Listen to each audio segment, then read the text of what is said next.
election of deputy chairman. Please. Now election of the deputy chairman.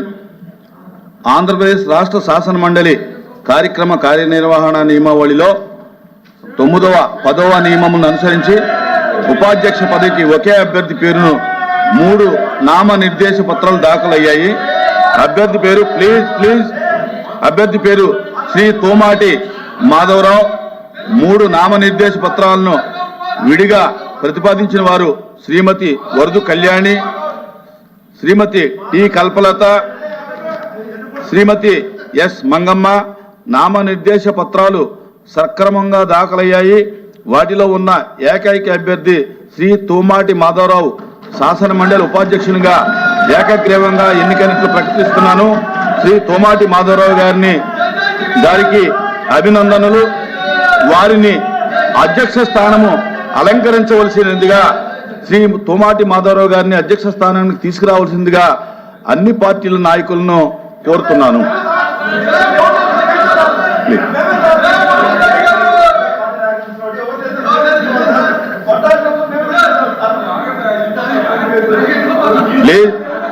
దయచేసి అన్ని పార్టీల నాయకులు ఉంటే మంచిది. నేను ఇతర పార్టీ నాయకులు కూడా విజ్ఞప్తి చేస్తా ఉన్నాను. అందరూ కూడా వచ్చి ఈ కార్యక్రమంలో పాల్గొంటే బాగుంటుందని చెప్పి కూడా నేను అందరికీ అప్పీల్ చేస్తా ఉన్నాను. అన్ని పార్టీలకు అప్పీల్ చేస్తా ఉన్నాను.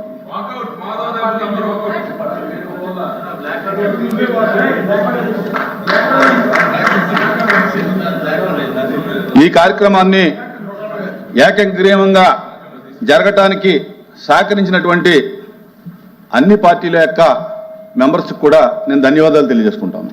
Please welcome.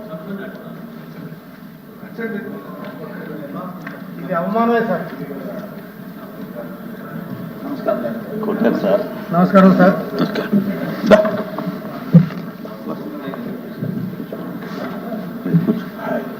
కంగ్రాచులేషన్స్.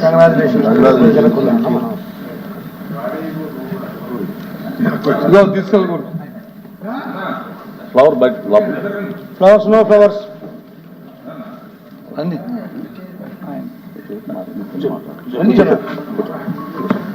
ఓకే. మీరు మీకేమైనా ఇబ్బందులు? డిప్యూటీ చైర్మన్ గారు నమస్కారం.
Thank you.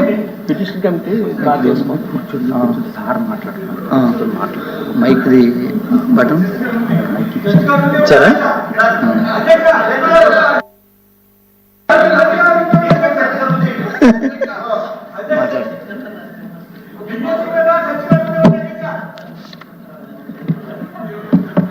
మాట్లాడమని చెప్పాలా? లోపే కదా చేశారా? ఈరోజు ఈ శాసనమండలిలో ఉపసభాపతిగా మీరు ఎన్నికవడం అనేది మా అందరికీ చాలా సంతోషం ఉండేదిగా చాలా అభినందన చేశాం. మీరు ఈ శాసనమండలి జరుగుతున్న దగ్గర నుంచి కూడా మీ తాలూకా కమిట్మెంటు, తమ తాలూకా రెగ్యులేషన్స్ అన్నీ చూస్తూనే ఉన్నాం. మీరు ఇంకా రాబోయే కాలంలో మా అందరికీ అధికార పక్షానికి కాకుండా ప్రతిపక్షానికి కూడా సందృష్టితో చూడాలని ఈ రాష్ట్ర ప్రజలకి మా పార్టీ మా పెద్దలందరూ తాలూకా ఏదైతే మేము మాట్లాడే కమిట్మెంట్లు ప్రజలకి ఉన్నాయో అవన్నీ 100% జాగ్రత్తగా దాన్ని కాపాడుతూ మేము కార్యక్రమం చేస్తాం. మీకు పూర్తిగా సహకరిస్తాం. అలాగే తమరు కూడా మాకు సరైన అవకాశం ఇచ్చి సభా సాంప్రదాయాన్ని తప్పకుండా పాటిస్తాం. ఎక్కడ కూడా ఏ డివిజన్ చేస్తామని మీకు సభా సాక్షిగా మేము మాటిస్తున్నాం. మీరు యాక్టివ్గా ఎన్నికైనందుకు మీరు ఈ శాసనమండలికి ఉపాధ్యక్షులుగా మీకు మరొకసారి ధన్యవాదాలు చెప్తూ అభినందన చెప్తున్నాం. కానీ దురదృష్టం అధ్యక్ష ముఖ్య విషయం, ఇవాళ అధికార పక్షం వచ్చి ఈ తాలూకు ఎన్నికలు లేకపోవడం అనేది స్వాతంత్రం వచ్చిన తర్వాత నాట్ ఓన్లీ ఈ సెషన్, ఈ దేశంలో ప్రజాస్వామ్యంలో చట్టసభలు ఏర్పాటైన తర్వాత, ఈ రాష్ట్రంలో ఈ చట్టసభలు ఏర్పాటైన తర్వాత ఉమ్మడి రాష్ట్రంలో కానీ ఈ రాష్ట్రంలో కానీ అంతకు మద్రాసు రాష్ట్రంలో ఎప్పుడు కూడా ఇలాంటి పరిణామం జరగలేదు. దీనికి ముందే ఒక 5 నిమిషాల ముందే మంత్రి గారు మనోహర్ గారు వచ్చి వారి రూల్స్ గురించి రెగ్యులేషన్ గురించి వాళ్ళు వచ్చి చట్టాలు పట్టుకొని బుక్కులు పట్టుకొని వాళ్ళు చెప్పారు అధ్యక్ష. దీంట్లో ఉంది చక్కగా చెప్పిన దాంట్లో ఉంది అందరూ. ఏంటి అధ్యక్ష వాళ్ళు తాడు చేసింది? వాళ్ళు బయటికి వెళ్ళి ఏంటి అధ్యక్ష అది అంటే సభ మీద కానీ సభ తాలూకా కార్యక్రమాలు కానీ దీని మీద కానీ వాళ్ళకి ఎంత కమిట్మెంట్ ఉందో, ఎంత గౌరవం ఉందో ఆ తాలూకు చరిత్ర తెలిసింది అధ్యక్ష. రాష్ట్ర ప్రజలందరూ చూస్తారు. ఇక్కడున్న మనం 100 మంది మనం చూడలేదు అధ్యక్ష. 5 కోట్ల మందికి ఏం మెసేజ్ ఇస్తారు అధ్యక్ష ఈ ప్రభుత్వం? ఈ గౌరవాల పట్ల, సాంప్రదాయాల పట్ల, దీని పట్ల ఏమి ఇస్తారు అధ్యక్ష? అంటే ప్రజలు వచ్చి మాకు ఓటేస్తారు కాబట్టి 5 సంవత్సరాలు దానికి ఏ గౌరవం అయినా సరే, ఏ అగౌరవం అయినా సరే చేయొచ్చు, ఎలాగైనా ప్రభుత్వం చేయొచ్చు, ఏ విధంగా ప్రభుత్వం చూస్తని అని చెప్పారు అధ్యక్ష. ఇదా సభా సాంప్రదాయం? దీని గురించి ఆ నాయకులు వచ్చి మాట్లాడతారు, మాకు ఎదురు చేస్తున్నారు. దీని ద్వారా ఈ సభ ద్వారా ఇందాక చాలా శోచనీయం అధ్యక్ష. ఇలాంటి పరిణామాలు ఎక్కడా కూడా జరగకూడదని కోరుకుంటాను అధ్యక్ష.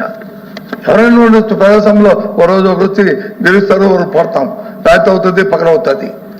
కానీ సాంప్రదాయాలు, కన్వెన్షన్స్, అలాగే మొన్న రూల్స్, నిబంధనలు అవి స్వాస్థ్యంగా ఉంటాయి అధ్యక్ష.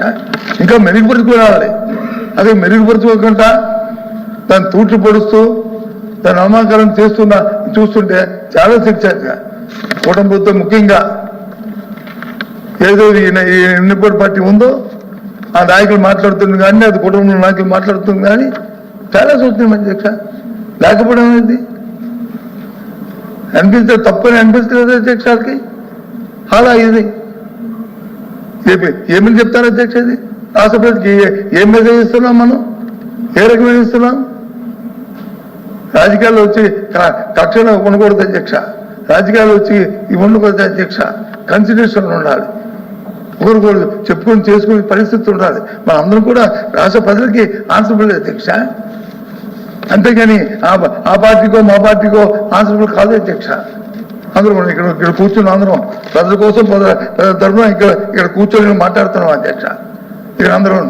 కానీ ఇదేం అధ్యక్ష? ఈ సాంప్రదాయం చాలా దురదృష్టం అధ్యక్ష. ఏం మాట్లాడాలో కూడా మాట్లాడట్లేదు అధ్యక్ష. వాళ్ళు చేసిన పక్కకి ఏ భాష మాట్లాడాలో ఏం మాట్లాడాలో తెలియట్లేదు అధ్యక్ష. చాలా అన్యాయం ఇది. ఇది చాలా దురదృష్టం. ఇలాంటివి ఇంక రాబోయే తరంలో జరగకూడదని చెప్పినాయి, అవి చేయకూడదని చెప్పినాయి. నేను కోరుకుని ఈ సంప్రదాయం రాకూడదని చెప్పి మనస్ఫూర్తిగా కోరుకుంటున్నాను అధ్యక్ష. నీతులు చెప్పడం కాదు అధ్యక్ష, నీతుల్లో చేసి చూపించాలి అధ్యక్ష. అంతేగాని ఉన్నాడు కదా, నాకు 2 మాటలు తెలుసు కదా, నేను ఇంతకు ముందు పదవి చేశాను కదా అని ఏదో పుస్తకం పెట్టుకుని చెప్తే కాదు అధ్యక్ష. పదవులు చేస్తే కాదు అధ్యక్ష. మన భాష, మన నోరు, మన తాలూకా ప్రవర్తన, మన తాలూకు విలువని పెంచుతాయి అధ్యక్ష. ఆ వ్యక్తుల విలువ కానీ, పార్టీ తాలూకు విలువ కానీ, సాంప్రదాయాలు కానీ. కానీ ఇవాళ కూటమి ప్రభుత్వంలో ఉన్న ఆ నాయకులు చేస్తున్న, ఆ పార్టీ చేస్తున్న వ్యవహార తీరు చాలా ఆశ్చర్యం, క్షమించడానికి. ఇలాంటి వాటిని రాష్ట్ర ప్రజలు చూడాలి.